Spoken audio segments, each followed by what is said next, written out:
Xoş gəlibsiz burada. Müşkülünüz nə mənədir? Hansı tərəfə ağrıyır? Çap tərəf.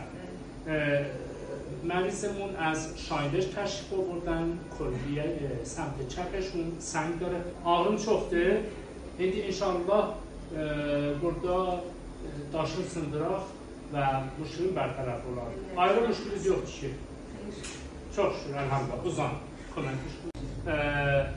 سنگ شکنی مادرمون حدود 40 دقیقه طول کشید حاج خانم ایندی نجورسن ağrın yoxdur ki برطرف oldu ağrı, yaxşısan elhamdülillah. İnşallah bir həftədən sonra bütün təşkilatın baxın. Yaxşı, سنگشو زدیم و الحمدلله با موفقیت عمل سنگ شکنی انجام شد. سنگ شکنی لبه هیچ مشکلی yoxdur ki, ağrınız yoxdur ki. Heç saat rahatsız, çok qəşəng. İnşallah dəf olar. İnşallah, inşallah.